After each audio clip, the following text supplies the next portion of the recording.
TwinSpark, der Motorrad-Podcast. Okay, I started the recording, so we can. Carina, you want to do the intro? Shall I do the intro? You should do the intro because you wanted to introduce me in a certain way. Oh yeah, absolutely. Oh, so now I'm insisting on that. I'm going to start the introduction in German and then switch to English. Okay, thanks. Okay. Herzlich willkommen zu einer neuen Folge TwinSpark Podcast mit einer Neuerung. Nicht nur, dass wir wieder einen bezaubernden Gast haben. Nein, ich muss meine Anredeform gegenüber Carina modifizieren, weil letzten Freitag war der Bike Women of the Year Award von der Bike in Business ausgerichtet.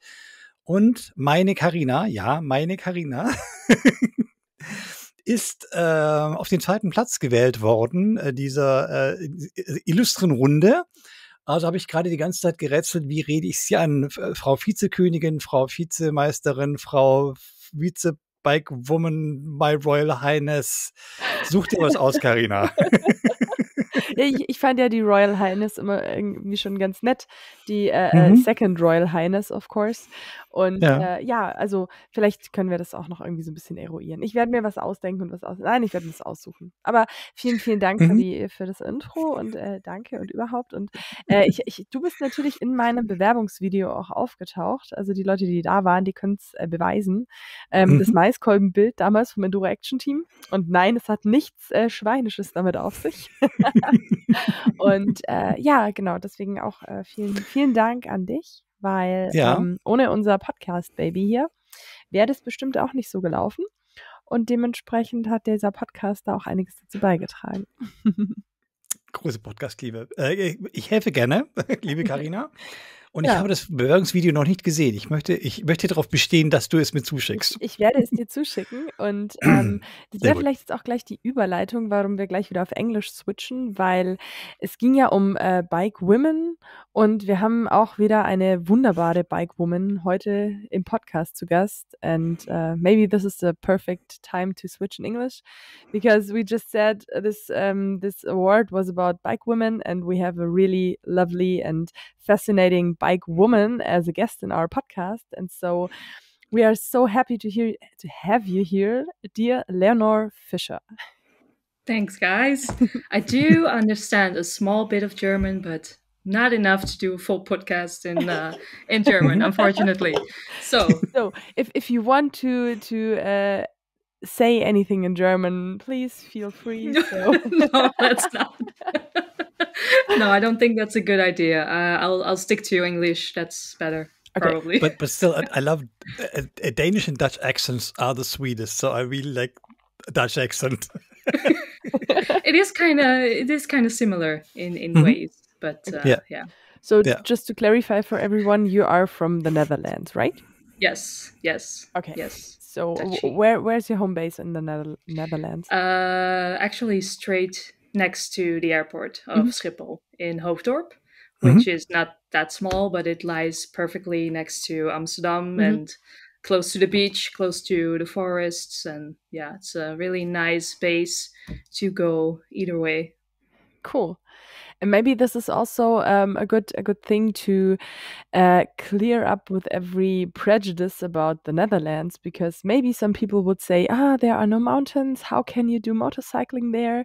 And maybe this just leads us to our first question. How did you get into motorcycling? How did it begin? Well, most people start because they have family or parents or anyone relative that's riding. In my family, actually, only my sister has a license, so we didn't grow up with like the whole biker family. And when I was 18, I wanted to start with my license, but I moved out of the house. I went to college, and life got in the way, so to say, and I kind of dropped the whole idea of getting my license. And 10 years later, I was like, maybe I should do it, because if I don't do it now, I probably will not ever do it again. And that's kind of how the ball started rolling as well. And yeah, it took a weird turn in a way, but I'm very happy that I got so hooked on the whole motorcycle industry that I now am a freelancer as well. And yeah, it's been a crazy 2018. So almost 6 years now. Mm-hmm. Yeah. Very cool. And after making a driver license, did you buy a motorcycle right away, or how did it start? Yes, it was ready for pickup a few days after I got my license.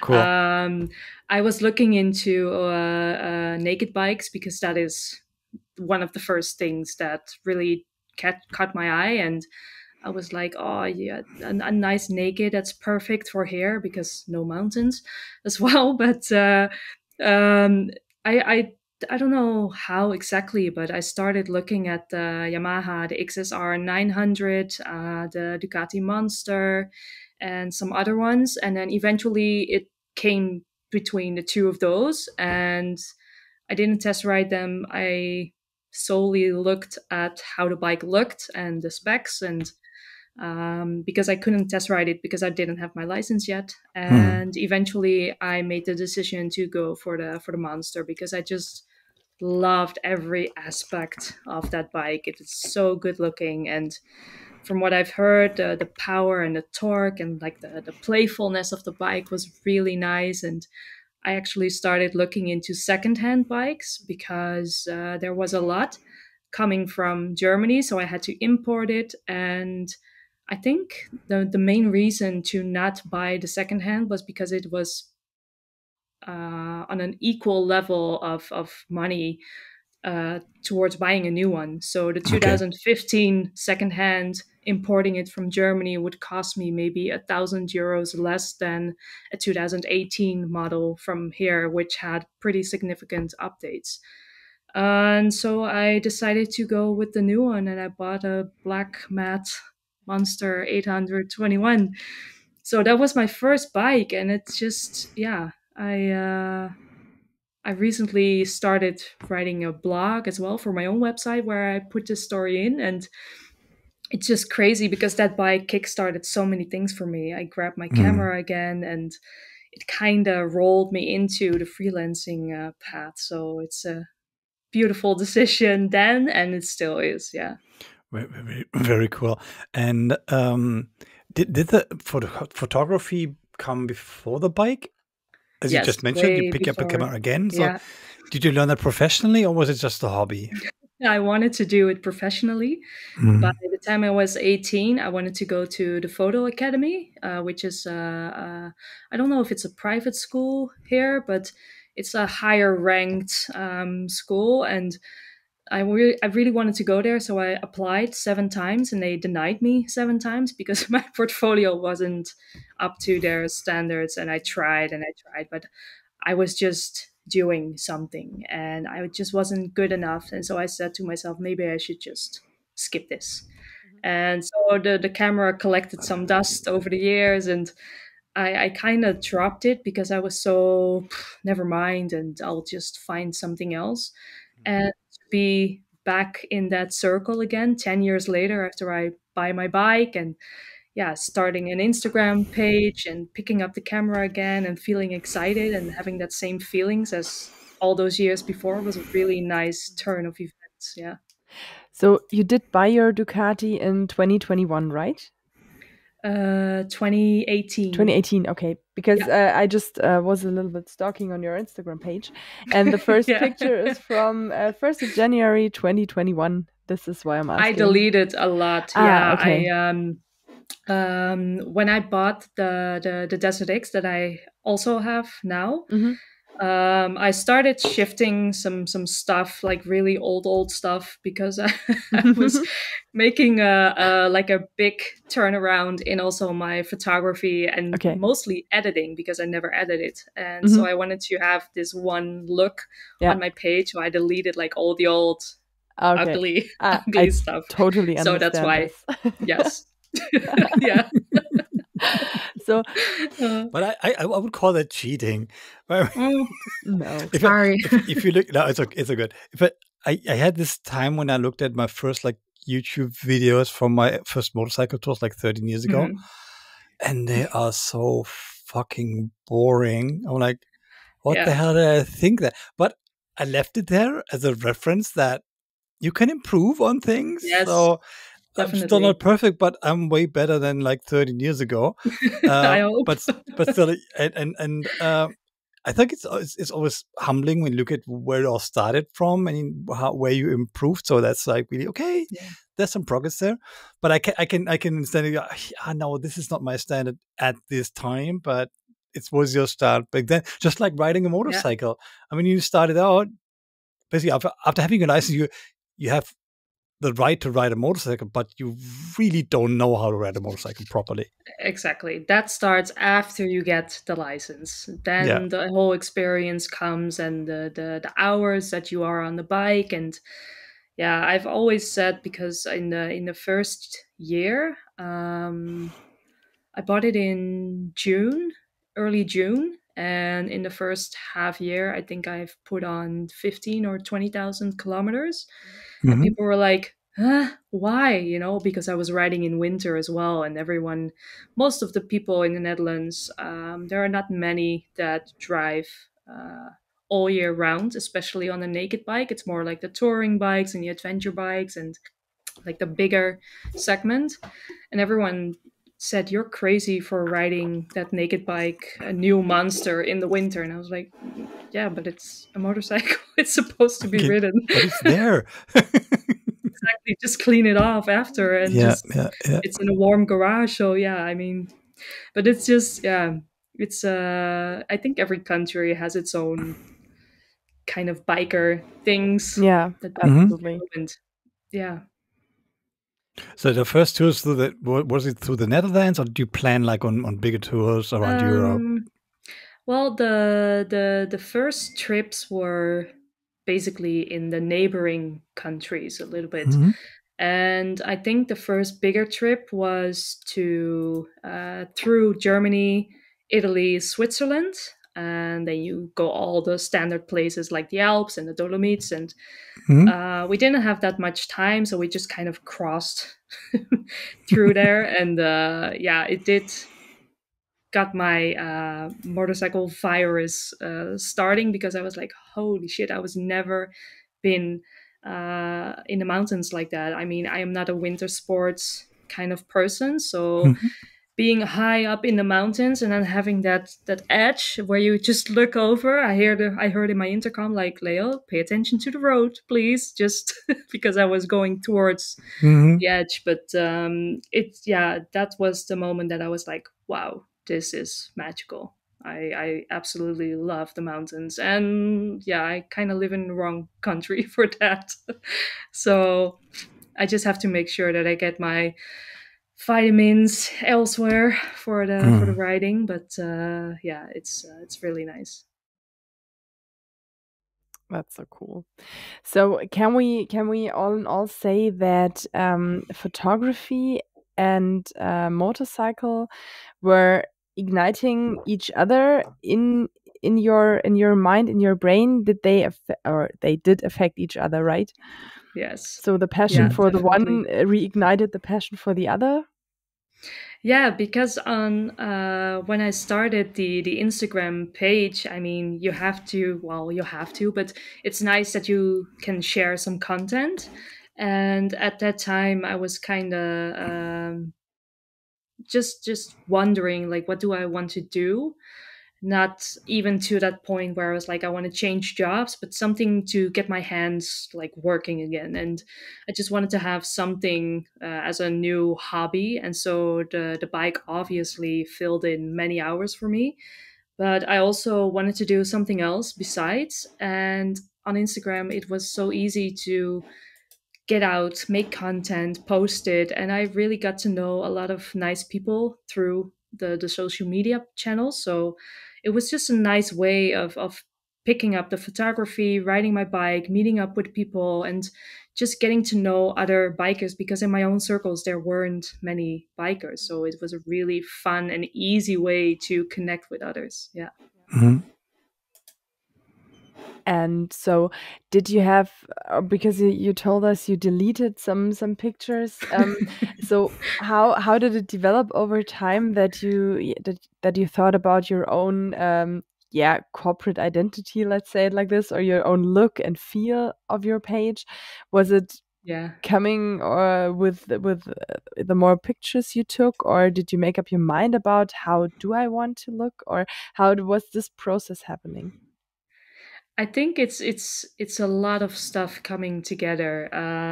One of them being that I've always photographed, but the whole editing process was really new. And so when you start with photography at a younger age in like the not so digital area, I started out with like the cyber shot, the Sony little small camera with like the lens sticking out, and eventually I had an analog camera for a long time. I shot with black and white film, and got expensive, so you try to figure out something else and then come to the digital photography. But then you get the whole new world of shooting in JPEG and RAW, and being able to really dig into the layers of a photo. And I always shot in JPEG because I didn't edit anything. And once I started figuring out how to edit, which took many hundreds of hours to figure it out even, but eventually you just find what you like and you start to develop, and that is something you are never done with. But I started figuring out, okay, I want my black parts a little bit highlighted. I want to see what the details are in the blacks, and then you go with the colors, and it's so much. And when I started editing, I also started to look at my photos a real different way, because you are more into the process, and so you see what you can do different on the spot instead of photoshopping out lanterns and like stupid things on the background. Like if you move a little bit sideways, then you can already delete that, so you don't have the editing work afterwards. And it's just so many steps that elevated the whole photography game for me as well. And that's a really nice bit, because that actually made me step up my game and make it a bit more professional looking in a way. And then you upgrade the camera, and then the steps follow, basically. Okay. And yeah. It's so interesting just to see, like, it's a similar process that we had a guest on the show last year in January, Gorm Taube from Sweden. Yeah. He's a car designer for Volvo, but has also a very distinct aesthetics when it comes to motorcycle photography. Absolutely. And he usually does it on his own, like in the woods with a tripod and tries to like 10 attempts to get the framing right and the lighting right. And so it's really, you just see the pictures and it's like, wow, they look so awesome. But if you see like the effort that goes into just creating this one picture, and just you mentioned like diminishing the amount of editing work, but just get the setting and framing right to capture the mood. And I think this is something for me, it's with motorcycle riding, it's also you live in the moment. And you have so much emotions living in the moment, and to try to capture it in the perfect picture, it takes hours and hours and hours, just like you mentioned, to get, this is what I felt, this is what I want to express. Yeah. And, but I think it's also that you want to make kind of replicate and take people on your journey. Mm-hmm. So that's maybe. If you can recreate that I think that's the biggest. It's the biggest compliment people can give me, when they say it feels like I'm there with you, like I'm looking over your shoulder. And what Gorm does is bizarre, because I know kind of how he shoots, because I have the same, how do you say that, the possibility that you can connect the camera to your phone, and then you can look, and then you can tap the screen to focus on that direct spot. And it takes so many hours to even put out a series of nice shots. So let's say if you want 10 shots, it could take you 5 hours to shoot it and be ready and riding back and forth, because he also does movement. So also writing shots. And I'm like, what? It's crazy, but it's so cool to see someone put in that effort, because people often forget how much effort goes into photography. It's not just click and it's done. It's the composition, it's the editing, it's getting to know your equipment, and there's just so much more to it than just clicking and that's it. And also sometimes the people really don't know how much effort this is, because when you say a series of 10 pictures can last 5 hours, to be honest, this is not the time I would have expected, and maybe this is not even the longest time someone had to invest on doing some great photography. I mean, it's maybe an exaggerated example, but I had some moments where I was like pushing out 2 hours of trying stuff for just a few pictures. And then in the end, like, ugh, no, it's not it. Okay, never mind. And then I'll try again later. But at that time, it's just like, oh, no, okay, I'm just so done right now. I'll pause and then come back to it. But that's also part of growing, is that you have those struggles and that you are trying to figure out what you want to do, and also in that kind of direction, because with Gorm you see his clear signature in terms of editing but also in composition, and I think that's so cool. But it takes so many freaking hours to accomplish that, and that is something people really forget. Yeah. And also, if you look at your YouTube channel and see all those videos from you traveling, and I was especially looking like the other day, look at your piece that you did at the Col du Galibier, when you just stayed at the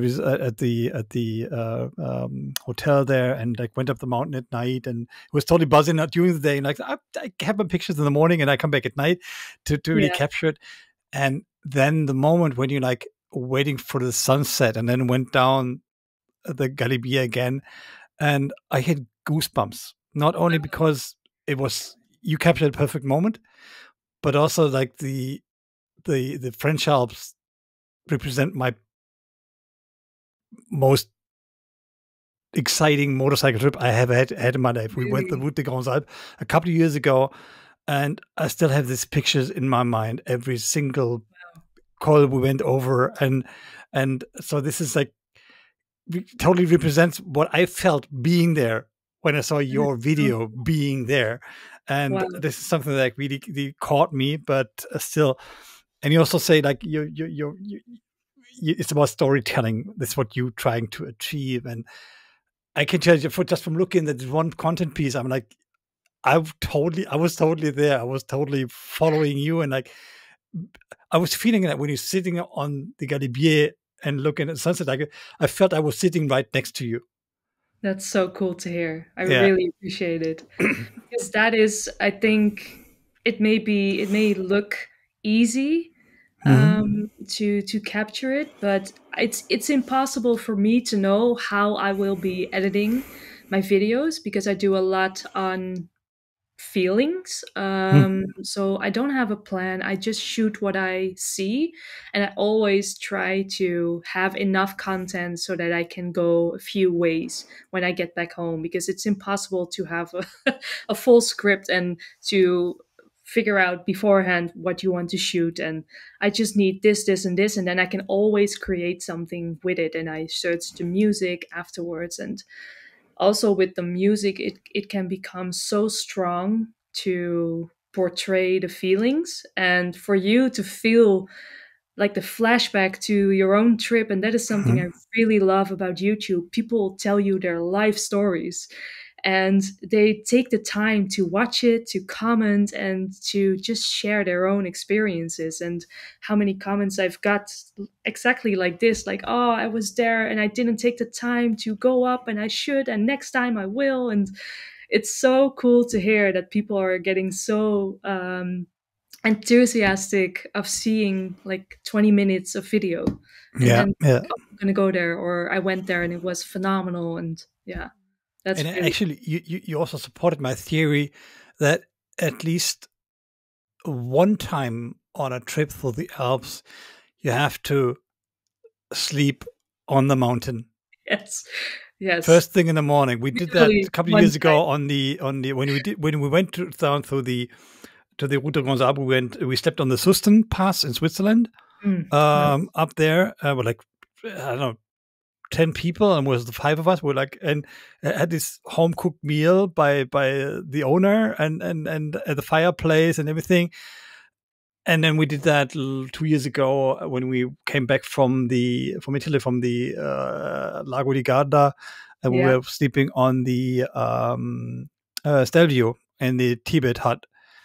And we got up at 5 o'clock in the morning to shoot some video because the sun just came over the mountain, and we're like this one drone guy with that felt, and it was so worth getting up early in the morning. But if you wake up in the morning and you look outside the window, you just hear what's the English term of Murmeltiere, like these little creatures that live on the the marmots. Marmots. Yeah. The whistling. You hear nothing but the marmots whistling in the morning. And I mean, Carina lives in Munich. I live in Berlin. It's like big cities, noise everywhere. Also at night, you're like, I hear nothing. There's nothing out there.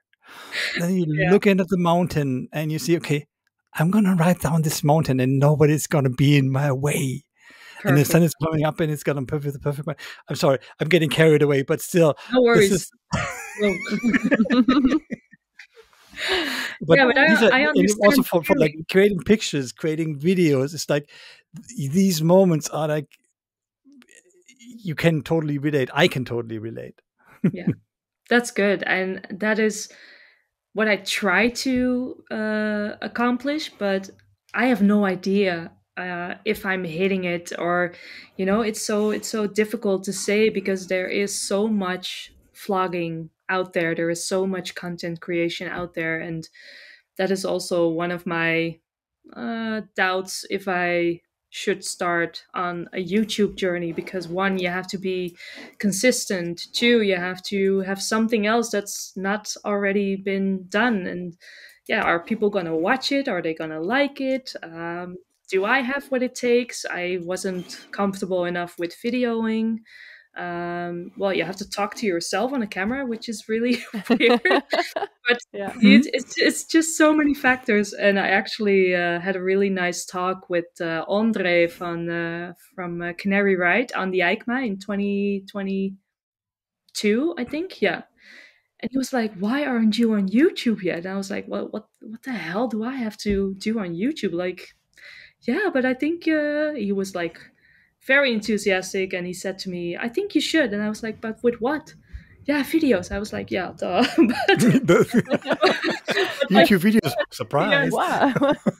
And then he said to me, well, I mean, you're a photographer. Maybe you can combine video with photography and just document your trip and show people how you photograph. And we started talking. I was like, okay, maybe you're onto something. So I gave it a good thought, and eventually I went to see a good friend of mine in Spain, in Barcelona, and I was like, you know what, I'm just going to try. So I documented that trip and I made a short video of that, and I think I put in maybe 60 hours of editing because I was figuring out everything.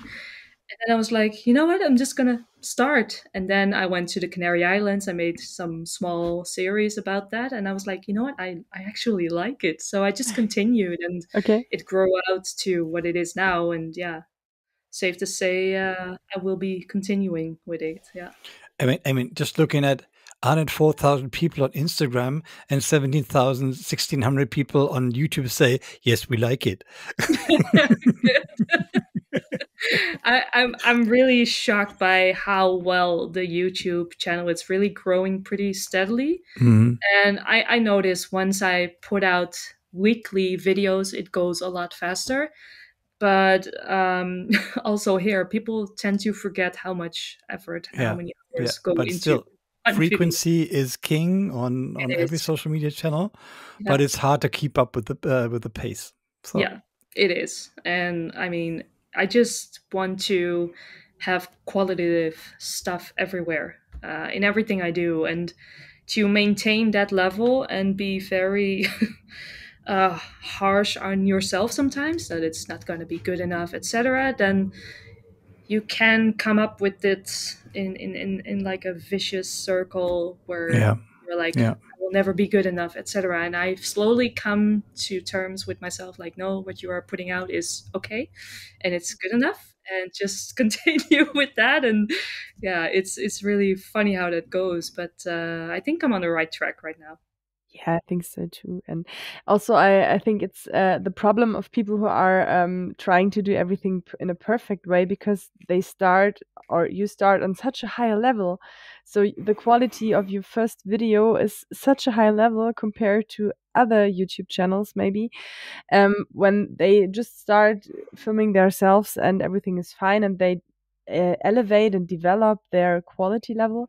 And I have the impression that your quality was already so elevated and so high that it's, yeah, of course you could not break down in a way of lacking this quality. And so I can totally understand this pressure of yourself. So yeah, and it's funny because I really don't think it's a good video. I just think it's like, oh man, that is so. But it's, I mean, for a first video and not having any understanding of video settings, I just shot everything on like the standard settings. And now I kind of figured out what is working and what comes out more beautiful. But still, video is very different than photography. And I have a lot to learn in that direction. But yeah. And also, if you talk about the effort that goes into, we have to talk about the amount of equipment you carry around on a motorcycle. Let me just do an estimate. There's at least 2 GoPros, one filming forward in the chin, one filming backwards yourself when you're talking. There's an Insta360. There's a DSLM camera that you have around your waist. There's a drone. What did I miss? No Insta360 because I don't like that. Okay, sorry, then I missed it. But no, you were spot on. Yeah. 2 GoPros, a drone, and my Nikon. Yeah. And with the Nikon, I also started filming a lot more. The camera is amazing, and I can get so much quality out of it. So I started experimenting more and more when I was on the UK trip. And there I was like, why am I not filming with my Nikon? Because that is so much better than the GoPro, obviously. Yeah. And I was like, maybe I should get more creative. But at that time, I was kind of, well, not forced, but I had maybe 5 or 6 days. And I really wanted to push everything in those 6 days because I had to get back to the Netherlands for work. And I said to myself, okay, this is not what I'm going to do anymore. I don't want to squish everything into a certain amount of days and not have the time to get creative because it really kills my flow. And at that time, I was like, okay, next time I'm going away, I really want to have the time. I really just need the space to create because then it will benefit my whole video as well. And that's what I did on the 2-month trip last summer. I had roughly 4 weeks for the French Alps. I have no idea what I was going to do after. I decided to go to Swiss to cross the time between having to be in Bologna for the next trip. And so I was like, oh, it's so nice to not have to pay attention to every day and every single hour that I put in, and just can say to myself that I want to finish my day around 3, maybe 5 max, but not like 9 in the evening, and then have to find an accommodation and transfer all like 200 gigabytes of data, and then being asleep at 12 and the alarm goes at 7 again. It's just, it's too long. And sounds like a tough day of working, right? It is work, and people think, oh, but you are away all the time. How nice. It's really nice, but it also is just a lot of work. Absolutely. So that's what I must not forget. So, so if you tell stories like this, it comes to my mind, you're always riding alone, right? Or almost, because sometimes, so I'm really not a photographer. I sometimes like to take pictures just as a memory, but sometimes I'm riding with people who are really annoyed if I stop every 2 hours to take some pictures, or on every top of the hill to take some pictures. And in some cases like yours, maybe the traveling partners have to be some kind of patient. Or how are your experiences with the traveling partners? Oh, that is the biggest reason I started doing this alone. Me and my partner, we went on different trips together, and I was always also working. And just, I mean, he doesn't mind riding up and down, and he's the most patient guy ever, but he was like, it's also nice to just get going. And then I felt guilty because I was like, but I really have to stop here. I kind of need this picture for like my story and my article. And I was like, oh, this is not working. Okay. And it just, yeah, I mean, I feel guilty for having to let someone wait the entire time. And it just kills the whole flow of a holiday. And it just felt more like work. And that's when I decided, okay, I need to do this separately. Because then I have the freedom. I'm not bothering anyone. I can just do my own thing, and I can stop for 2 hours on one spot to make those 2 pictures and then just continue again, you know? So yeah, that's a big reason why I just travel alone. And a lot of people don't understand that it's actually easier to do it all by yourself.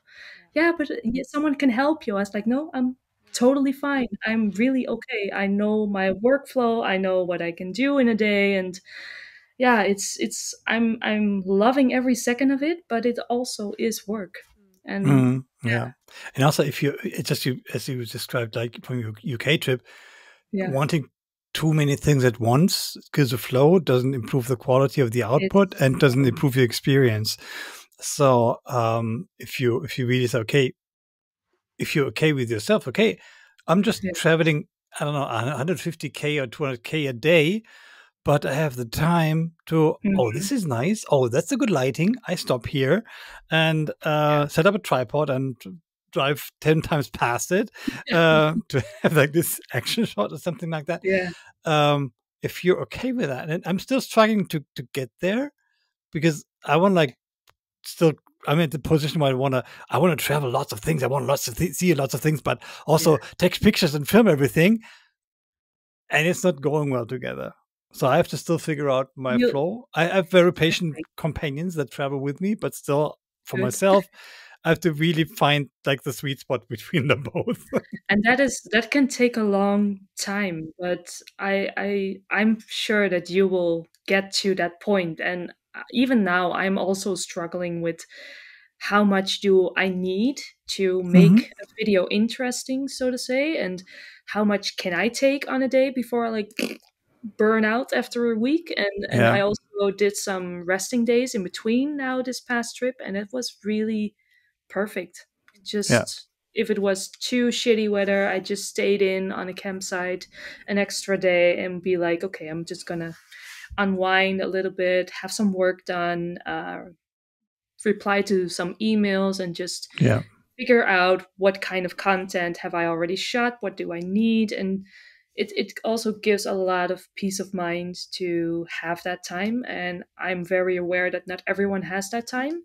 I mean, I'm very lucky. I can just go away for 2 months and have some jobs prepared, and then be able to go and do the rest on the spot. And I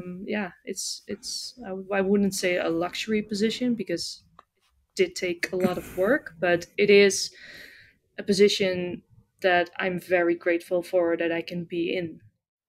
And I think it's also about making conscious decisions. Yeah. So, and I just had that on Sunday. I had like new tires on my BMW, and I wanted to ride them in, and I didn't take any equipment. No action cam, no drone, no nothing. Okay, I have this. I know I have my smartphone and I have this helmet cam. So in case there's some picture coming, I guess but it was a conscious decision. So now I just got to make my bike dirty today. So I'm going to ride in these 2 tires. I'm going to find some stupid road through the woods with lots of mud and like plow through it. That's the mission of the day. And of course, I did like 10 pictures, but still, my wife was like, you forgot your drone. No, I don't need the drone today. It's just about riding today. And this is also self-liberating. So no, it's just about riding, not about anything I want to do. Of course, you never don't take any pictures, but it's not the purpose you set yourself for the day. Exactly. You shift the focus. But does it feel weird if you don't go out with all the gear for you? Because for me, it sometimes does. I'm like, oh, I feel naked. Like I it's kind of like that. I missed all the cameras, and no, I don't have to today. I forgot my wallet. Yeah. Yeah, it kind of feels like that, but also it's like and I've been riding motorcycle for like 13 years now. After 13 years, I'm slowly getting there. From over documenting everything to like, yeah, fuck, let's ride. Exactly. Yeah, but that's liberating in a way. That's nice. Yeah. Not to have that pressure of having to do something, but just just go out and enjoy. Yeah. Yeah. So we do have to talk about your motorcycle. I want to talk about your motorcycle. Okay. about the because you told us about your Ducati Monster, which you still own. What I heard, the black one. I have it. Yeah. Really nice. Really good, nice matching helmet and goggles. Yeah. A little bit in the back of the garage at the moment, but but still, I like the style. But then you ride a Ducati Desert X as your travel bike. It used to be like the original white. Yeah. But now it's a beige with matching gear. So what's the style decision on that? How did it come about? It was actually pretty funny because I had this a bit of a pastel, soft greenish tint in mind from the get-go, and I was like, no, I think I will get bored of this color pretty quickly. You know, the same with we call it like the fashion colors that are very hip at the moment, but then everyone's like, ugh. You know, the colors that only women can pronounce, like taupe or mauve or no, but just like I mean, every tint of gray was very popular in a lot of bike designs the last couple of years, and I was like, I'm not gonna go with light gray or anything because that's gray. already been done, and you know. Exactly. And I just thought to myself, I'm gonna get so bored with this green, and how do I combine it with gear? Because I am a bit of a sucker for matchy stuff, and I really like the looks as well. We like it. I thought, yeah, exactly. And so I was like, no, I really should change the color. And the Desert X, I'm looking at my second screen where I have like the big photo of my I'm bike. Just watching your Instagram feed because you have so many pictures of it. Yeah, exactly. And the original one, it came out with the striping, I believe, a white and a black, or a black and red. a red, gray, and black. One. Yeah. Yes. And I was like, this cannot be a coincidence. A bigger and a thinner stripe, and that's the striping I put on my Monster when I customized it.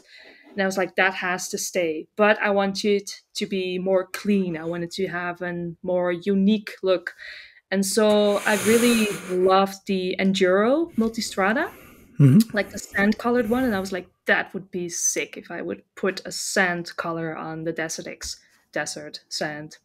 Yeah, and obviously. That's when I just started photoshopping, blacking out parts, and I knew that I would be coding a lot of parts as well. And I was like, yep, this has to be it. So I waited for like 8 or 9 months to have it all done, because I had to move immediately after I got my bike, put the 1,000 kilometers on it within a few days, and then surface, and then I went away for 6 weeks. So then winter hits, and I was like, okay, maybe I should do it after the winter. But yeah, the sand color, it really sticks to me and still does. I absolutely love the design. And it's super clean, and I don't like all the busy sticker kits and just and I totally dig the it's Moscow Motor paintings you ride, right? Yeah. Yeah, the with the bike, and that's pure coincidence. That is like, oh, it's perfect. Carina also knows the story. My BMW F800 GS has this Kalamata metallic olive color, and yes, I had to buy a matching suit, which unfortunately was only available by Bellstaff, so I bought the Bellstaff gear. Oh, poor boy. Everything for the color. Huh? Talking about fashion big things, I am one. Yeah. So, but still, it's a really nice gear, but still, it matches the bike. Very important. Hey, I don't judge. Yeah. No. It's a safe place here. I can talk about this exactly. openly. Yeah. I just have to mention one thing because it's really one of my highlights of your Desert X, because you have the original double striped Ducati lettering on your Monster as well as on the Desert X, and this is, for me, it's kind of a heritage thing of Ducati, which makes me totally happy to see. Yes, I love that logo. That's by far my favorite logo of the Ducati brand. Absolutely. It's even now it looks, I'm looking at the picture again, but even now it's just such a classic and modern feel to it. And it fitted the Monster with the striping perfectly. And I was like, I really want to bring it back on the Desert X as well, because the logo on the original placing was so weird, and when putting on crash bars, like the logo just disappeared, and I was like, I need to bring it up. Absolutely. So I put it on the screen. And also I think this looks quite modern, despite the logo is the original one from decades ago. This is really a cool thing which became modern again. So yeah, exactly. It's really cool. I love it. It's a small touch. So very cool that you also notice it. Yeah, that's cool. So why did you decide for the Desert X? Is there, so first question, is there anything but Ducati in your life? Or was it obvious to choose to opt for the Ducati? Well, I mean, I'm not exclusively Ducati. It just happened that they designed two bikes that I really fell in love with. Yeah. And I did look at the Tenere and some other off-road adventure bikes, but then this one got presented as the concept bike on the EICMA. And I was like, holy shit, if that comes out, I am sold. I love the retro look. And I know that, the bikes like Africa Twin, and they all have this kind of retro feel nowadays. But this one just, it popped out. And I mean, it wins on looks of everything. And I think everybody was at EICMA drooling about this bike. Yes. Me too. I was like, I want this. It's such a phenomenal look. And I don't know how to explain. I just instantly fell in love. And I think I also said when I picked it up to my dealer, like, this is the dream bike I never thought I'd dream of. And I was like, oh, yeah, it's such a great bike. Yeah. Cool. That's so cool. I really love the looks of this bike. So it's this kind of, what touches my heart most is the round headlamps, because this reminds me so much of the old Africa Twin also. Yeah. And of course the Lucky Explorer and the Kajiva Elephant and everything. But all those cool and retro rally bikes have the same looks. And I think it's a cool way to transport this to modern ways of riding. Yeah, and you see it with a lot of brands that they really take their inspiration from years ago, and I think it's such a cool vibe that the whole adventure segment is getting into that retro kind of style bikes again, and I love it. I'm a big fan. So cool, really. Yeah. So your because with the Monster, it was primarily on road bike. So did you start going off-road with a Ducati, or was it just before this, or how did this traveling off-road thing come to your life? I did have some off-road trips, bits and pieces with the Monster, but obviously it's not an off-road bike.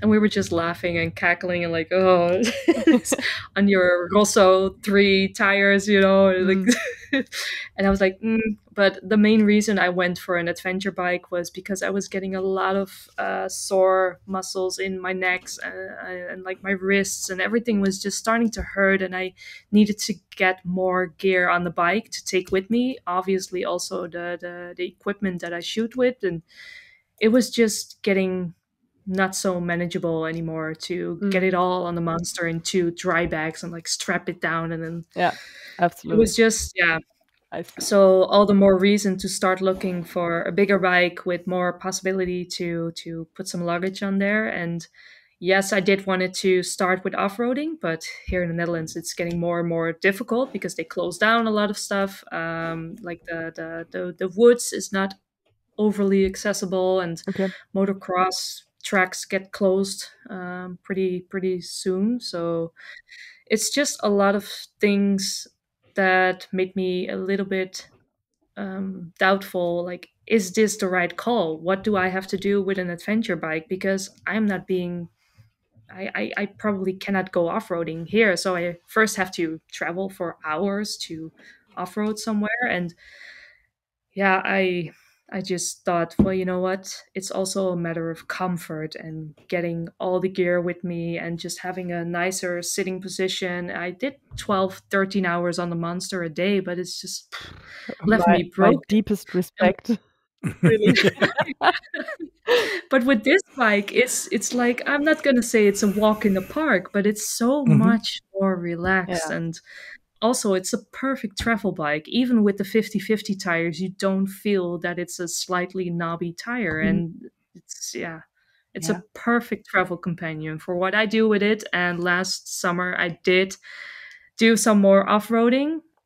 Also because I wanted to wait on my lowering kit, because I am not the tallest. The bike is very high. And even with all the luggage on, which was a lot, I still did not have the confidence to get really into the off-roading. It's a heavy bike. I can pick it up without the luggage pretty easily, but with luggage, it becomes a whole different story. So there's so many factors in which you have to be a little bit cautious. So I just wanted to have everything right before I started with the off-roading. And it was a lot of fun in the end. I did drop it. On the Parpajonkel, I didn't get it up because it was over the tipping point. And then 3 Belgian guys came up and he was like, "Oh, this doesn't look good, does it?" And I was like, well. Hello. But yeah, we had a good laugh and they encouraged me to follow them. And I was like, no, I'm going to turn around. I think I had my portion of the day and they were like very supportive and they took me all the way up and we had such a nice day. And take it from Carina and me, it is really worth getting into off-roading. We like it a lot. We can highly recommend it. And if you're looking for places to go, come to Berlin. There's really? lots of, around Brandenburg, around you can ride legally off-road on a lot of roads. Really? And if you had enough here, you cross the border to Poland. And they're even more liberal in Poland. I'm going to do a tour in like 2 weeks' time, like 3 days off-roading from Berlin to the Baltic Sea through Poland. Wow. And that's nice. It's like 60-70% off-road.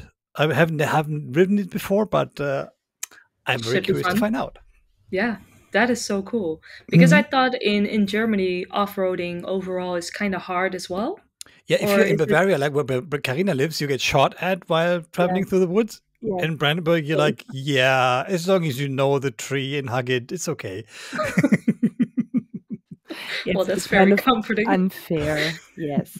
So okay. I have to rethink my place of living sometime. No, you don't. You live closer to the Alps. Don't complain. Not really. Don't complain. No, but 8 hours from the Alps. Yeah. Okay. I won't complain. But one guy from Berlin asked me 2 weeks ago. So, hey, why do you stop riding over the winter? And I was looking at him. Hello. Hi, we have snow. Oh yes, I forgot. I'm sorry. We don't have here in Berlin. Sometimes. Oh. But coming back to the French Alps, I have to ask you this. So, not only from your last trip to the French Alps, but what was your favorite place or route so far that you've rode and you were feeling like, wow, this is so cool? Do I have to choose? I give you 5 options. Name 5 options. But in the French Alps or generally? But if it helps you, just choose the French Alps. I mean, Swiss is so far on the top of my list because it's just extraordinarily beautiful there. But for the French Alps, I've just made a top 10 of passes for my website. And I already forgot them a little bit, but top 5, I don't know if you know the Lassettes, the Montpellier. It's a very small road, but it's so much fun. It's like hairpins, really tightly stacked, and it's just the width of a bicycle path. It's very fun. Also, the Galibier, of course, that's one of my favorites because it's also so far stretched, so you can just go. And then the Lauterette side is probably more of my favorite than the Telegraaf. I think the Telegraaf is a bit boring, so preferably the other side. Bonnet is one of my absolute favorites because I also have a lot of nice memories there. And riding there last year, I kind of broke down because I was like, oh my God, living the life, and just it came all a bit to the inside at that point. But Bonnet is one of my favorites because it's so beautiful, and the landscapes when the sun hits it right, it's magic. French Alps, the standard ones, the Izoard and the Iseran, they're very beautiful, but it's not that wow factor for me. Of course they are beautiful, but let's see, what do we have? There's one, I don't know, I don't think it's the Madeleine, but I think it's the Madeleine in the Pyrenees. I always mix them up because it's like you enter this sort of hobbit village. It's a really kind of green valley, and I was there when it was really foggy, and it was like, oh man, I'm entering a fairy tale here. But I think it's the Pyrenees. The Col de la Madeleine in the French Alps is more close to Albertville, which is a nice pass to ride, but and you look to the Mont Blanc if you pass over the north side. So that's really nice. Really nice picnic spot there. I can recommend that. Yeah. But no hobbits there. It's probably Hobbit Village is Pyrenees. Yes, I think so too, because I always mix them up. But I mean, French Alps is just in general such a beautiful and a really nice mixture of like the rocky summits, but also the very green summits. The Pyrenees was very green overall. And with the French Alps, you have a little bit of more differences, which I really liked. So it's I mean, I have to grab my top 10 to see the other passes, but those are some of my favorites for sure. Yeah, I can. Yeah, and yours? I can totally relate. For you too? Like, what do you like to ride? I think for me, it's like a lot of passes I really loved and adored, but it's the moment you experience while being on the top, and this one moment that sticks out, which is also on the Col de la Bonette. Yeah. When I was we did the tour on the French Alps with like with 5 guys together, and the one day we rode was like also it was kind of gravel roads, back roads, small passes, and it was really hot and exhausting. And then we were like down the valley, had a stop for a cafe, and the other guys were like, "Oh, we're gonna take a shortcut and go right to the place we had an apartment for the night." But it was the day where we were about to ride the Col de la Bonette. And the 3 guys rode directly to the apartment, and my longest friend Thomas, we were graduating from high school together, and he's one of my best friends. And he's like, "Yeah, I'm gonna go with you." And so the 2 of us ride this tour of the Isola 2000 and then Col de la Bonette up. It was like 6 p.m. when we went up top on the hill of the Col de la Bonette in the evening light. And we stood up there. After all this impression we had, like for like 5 riding days before, stood there looking to this landscape with the perfect lighting, with your best buddy on your side, and I was like, this just got tattooed in my brain. This moment, and then we were so overwhelmed, and then in the end we rode down, and then we got caught up in a flock of 1,000 sheep. I kid you not. It was like literally on the road. We like had stopped the motorbikes, and we're like thousands of sheep, and the shepherd dog was jumping at us. So happy to see us. It was such a. And then it was this moment de grandeur on the top of there, and then it was a funny moment like going down it. And it was a combination of everything. I was like, that's why I ride motorcycles, to experience such feelings and see such great places together to share with other people.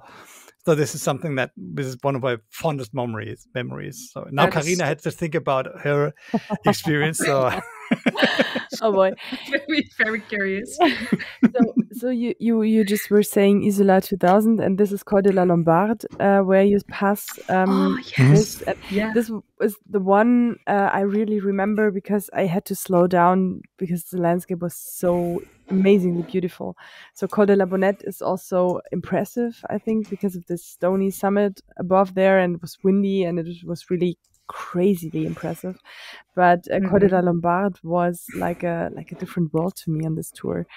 But to admit, I only was once in the French Alps last summer for 2 weeks, and so I tried to show you my Google map, because I always put a heart on the beautiful spots where I already have been, and a flag where I want to go, and there are more flags than hearts. So you have some. Wait, I'm gonna show you mine, because I've been starting to do exactly that, not with hearts, but I started pinning, and it's. I must say it's the best thing ever, because it kind of motivates you. Yeah. So this is Swiss and France. Yeah. Oh my God. And when I zoom in, this is where I've been on the last trip. Oh my God. Crazy. So for all the guys who are just listening and cannot see, there is you can follow the summits of the French Alps from maybe Switzerland to the sea. And there are millions, tons of landmarks there. So you can really you cannot see any summit on the card, because there's everywhere a mark. And this is my life goal, to be honest. That's so cool, really. But it's not only mountains; it's also the restaurants where I've ate, where I slept, like quirky things, nice. Like I don't know, some kind of stupid fountain that I have to find back for making an article. So it's basically everything, and I also started a My Maps, because there you can have like the different symbols and the colors, but I was like, no, never mind.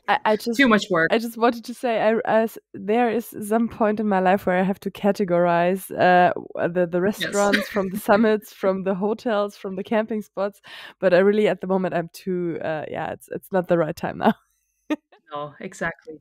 But it's a nice touch to put in a heart where you've been, and like the pin where you should go. That's cool. And then slowly watch it fade over to all the hearts. Yeah, so more hearts mean more good stuff, experience. Memories. Do you sometimes watch your Google Maps account and wonder where you've already been, how many spots there are on the map?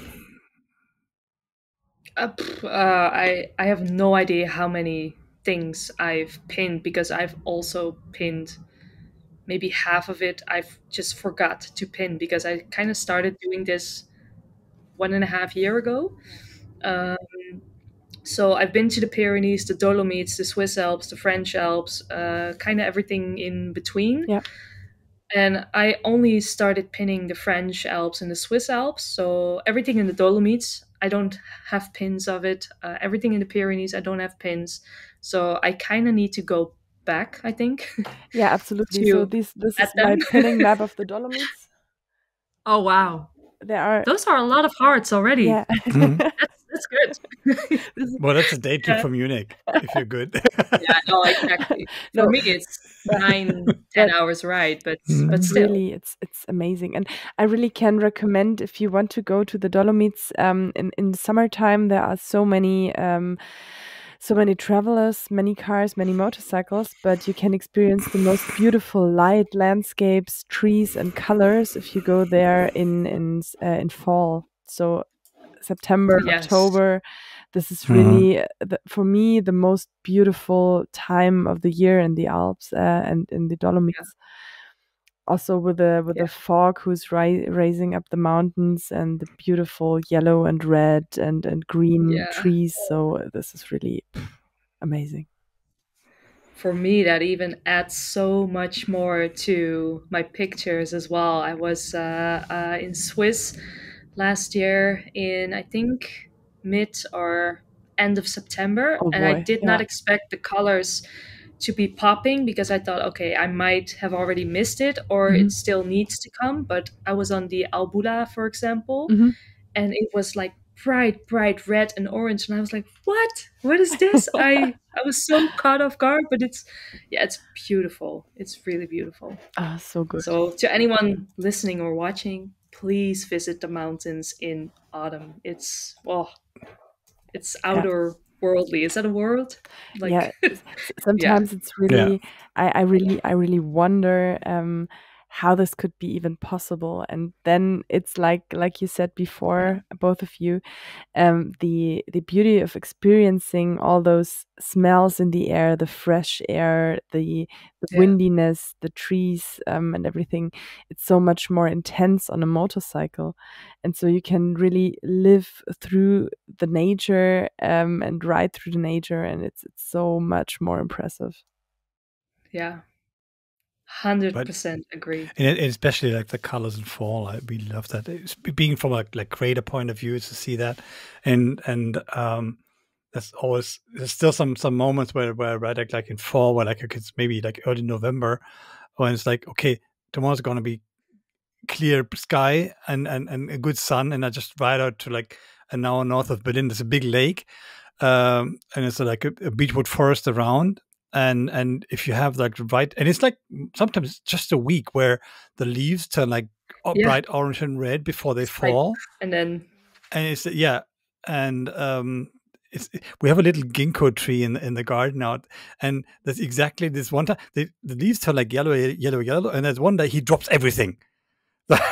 And you have to like hit the spot the day before he drops everything. So if you have that moment and riding out also in fall, even if it's like single degrees in the morning, just grab an extra layer and go out there. Exactly. It's and also we have like the silent moment at the side of the lake. It's just get the drone out and get the on top shots when you stand around. Yes. It's just this little road at the side of the lake, and like with the bright colors, and it's worth every minute out there just to capture this one image. Because then this is something you put in your desktop and you look at it like for the rest of the year, like, oh, that was a nice moment. I want to relive that again. And then you go out of bed at 4 a.m. and 5 a.m. you're ready to watch the sunrise, and yeah. So it's so nice. I have a traveling question for you. Did you ever travel with a car? Like I do now with the bike, or not really, because I got my car license 2 years before my motorcycle license. I just never I just never had the urge to get my car license. At one point, I was 25 and I was like, if something happens and I am the only one that is like not in an emergency or whatever, I cannot ride.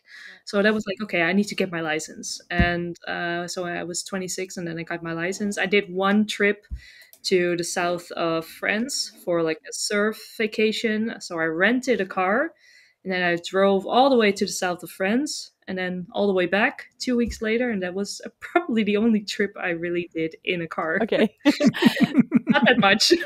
Because concerning all the gear you have on your motorcycle with the cameras and the drone and everything, wouldn't sometimes some people, not especially us, but some people would imagine it would be easier to just carry it with a car and to do photography while having your normal clothes on and being a bit more comfy and not stopping the bike, getting off the bike, getting out of your luggage gear, the camera and the drone and everything. So did you ever think about something like this? No, what's the fun in that? Yeah, of course. I curse myself on a daily basis, like, why am I doing this? But when I like to climb up a mountain, I just park the bike, climb up a wall or whatever to just get that aerial view. And then oh, I should really document some of the stuff I do too. I think I have some of the stuff in my videos as well, where you see me climbing up a steep path and then behind the scenes, how this picture got taken. Oh, because I lose a lot of weight on my holidays, on my trips, because I'm just running around like crazy and with all the gear and like the motorcycle gear on, and then it's 35 degrees and you're sweating, and I wouldn't change it for the world, because it's also a part of what I love to do. And yeah, of course, getting in a car and just being in your shorts and like a tank top is way easier and way more comfortable. But yeah, it's just, I think it only adds to my trips in a way. But I never got that question before, so I think it's a really nice question. I think everyone who loves riding motorcycles and doing longer trips on a motorcycle will get to the point where you curse yourself. So yes, especially at 35 degrees, when you wear your full gear and you think, oh boy, my next hobby will be beach volleyball. But this is also part of the experience. Yes. But it's only fun and then afterwards. Yeah. I mean, there are countless of times where the cameras are not rolling, of course, where I'm like, oh, just sitting. And then I shot some scenic footage, like some B-roll, that I'm chilling in the grass, eating my sandwich, which I am. But you don't see the 2 hours of just chilling in the sun that follows. And I mean, that is also for me what keeps it fun, that I now have that time and that I'm able to just lay in the grass for an hour after I got the drone up and made some pictures, and then just really enjoy the moment. Because I did get a couple of questions from just people at events, like, yeah, but you only set up the camera to pretend as if you are sitting and really enjoying. And I was like, no, that's really how it is. But yeah, of course, if you don't show that, then that's also part of you feeling that you're there, I think. And it adds a kind of cinematic touch to it, and also the B-roll. And yeah, just to focus, I have a lot of shots where I blur myself, so to say, and just focus on the background, so that the mountain in the background is sharp and you just see me sitting in a corner eating a sandwich, but the focus is on the background because that's the view. And stuff like that, it takes time. So I could easily finish my sandwich 3-4 times already in the time that I have my shot. But I think it's very important to also show those kind of things, because it adds to the atmosphere that I'm trying to create for you as a viewer. And yeah, it's just a bit of both. I truly enjoy every moment I'm out there. So yeah. And also this makes it relatable. So if we only watch nice pictures from mountains, we could go on Google and everything is fine. But I think it's so important to have a person you can identify with, or with the situations, and also these outtakes, or these off scenes where you are climbing or sitting or maybe sweating and swearing. I don't know, but this is. Everyone knows this feeling and everyone feels it on his own trip, and so I think it's very, very likable and very maybe the most important thing about a travel trip, because or a travel video, because it's about you as a person who is doing this trip, and I want to relate with you and feeling the same things that you are there right now. Exactly. And I think every biker can relate with having a summer trip. And I mean, let's just say most of us are fully in gear, and even a lot of bikers I see in my trips are like fully covered in textiles and have like a buff on, or even like the balaclavas. And I'm like, whoa, respect in 40 degrees, which I had last year. But everyone knows that struggle of having layers of gear on and then just be like that when you sit on a terrace somewhere having a cold drink and be like, oh, that's nice, So yeah, I don't mind getting my hands and my head dirty, and that's just how it is. And of course, I try to focus on having a certain picture, but I also want to keep it real because that is how it is on a trip. It's not only, oh, look at me sitting pretty here and perfect makeup and hair. No, I don't wear. I have a little bit of mascara, but the rest, no. The helmet gets dirty from dirt, not no 5 makeup. kilos of makeup in your top case. No, definitely not. We know persons that have 5 kilos of makeup in their top case. Well, not me. I mean, to each their own, but no, not for me. Yeah. No. But looking toward the future, you have experienced so many beautiful things which you shared with us. Thank you for that. What does the future hold for you? What's on your bucket list for the next years? Well, some of the trips that are coming up. The first one I recently posted it is the Dolomites. I'm going back. I have been there 2-3 times for a longer period of time, but every time I was like, oh, I just need more time. And now I got the drone as well. And I was like, I need to go back because Dolomites are one of the absolute favorite mountain passes in Europe. And I think many bikers can relate. And there's just so much to still discover there. Also for me, because I've passed through many times going to Milan or Bologna, but yeah, even the 2-3 weeks I've been there already, but still there's every time, and that is what I discovered now in the French Alps, there is so much still unseen. And when you come back again, you're like, oh, how did I miss that last time? It's so obvious. Like Col de la Moutière beneath the Bonnet Col, it's like the off-road pass. And when you're standing on the Cime de la Bonnette, you see it. But I was like, oh, whatever. Never paid attention to it. And this time I rode there and I was like, what? This is so cool.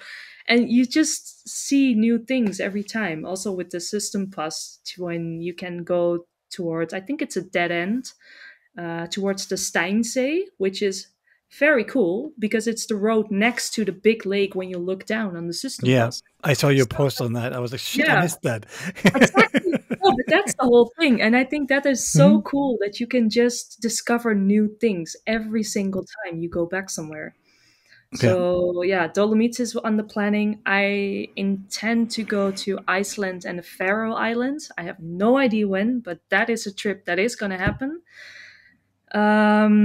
And I mean, there are so many destinations here in Europe still that I want to discover. I don't have the urge to go overseas that much. Never say never, but yeah, I just like to ride towards my destination.